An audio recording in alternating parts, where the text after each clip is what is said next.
Bonjour, nous allons passer un superbe moment ensemble, car nous allons corriger les QCM 34 et 35 de la colle du E4 du 25 octobre.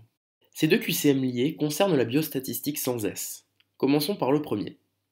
Des chercheurs ont mené une étude pour savoir si le QI des étudiants en PACES était supérieur à celui des étudiants d'autres cursus.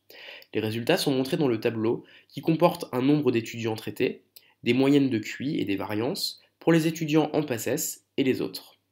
On cherche à savoir quel test appliquer pour comparer les données. Pour ça, il faut savoir à quoi servent les lois. La loi du Qui2 sert à comparer des distributions. La loi de Student sert à comparer des moyennes.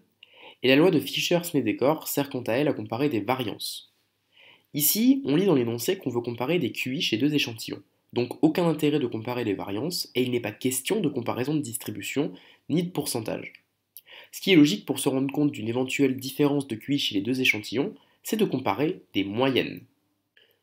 Donc, on doit appliquer un test de Student. Mais pour ce test, une des conditions d'application est l'homocédasticité, c'est-à-dire que les variances dans les populations dont sont issus les échantillons sont égales. On appliquera donc aussi un test pour vérifier l'homocédasticité avant de faire le Student.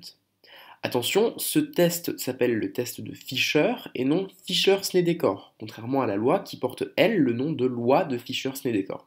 Donc, C et E sont vrais.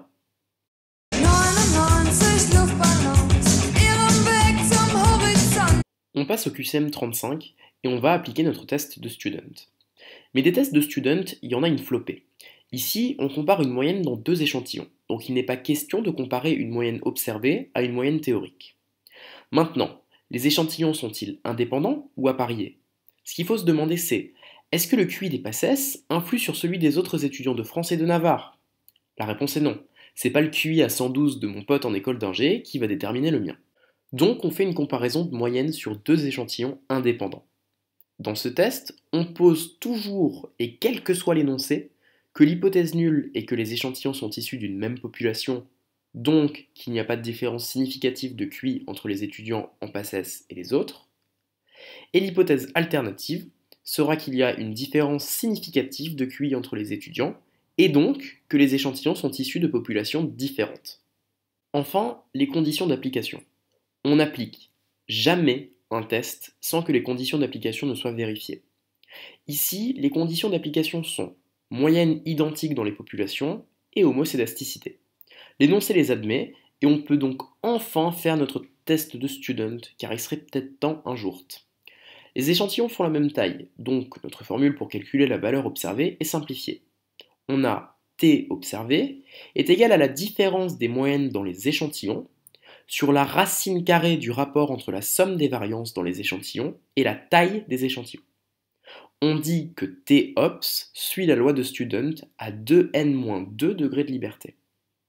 Avec les données du tableau, on calcule un T-ops égal à 8.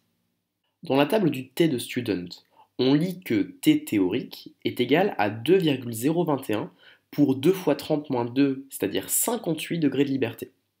Comme il n'y a pas de ligne à 58 degrés de liberté, on lit dans la ligne des 40, car c'est la plus proche en arrondissant par défaut.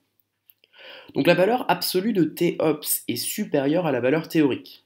On rejette ainsi l'hypothèse H0, et on peut conclure au risque alpha égale 5% de se tromper, que le QI des étudiants en PACES est significativement différent de celui des étudiants d'autres facultés. Youpi! Mais attention, on ne peut pas dire s'il est significativement supérieur ou inférieur au QI des étudiants dans d'autres facultés. Donc B et E sont vrais. Bon courage, travaillez votre UE4 et surtout, faites les annales.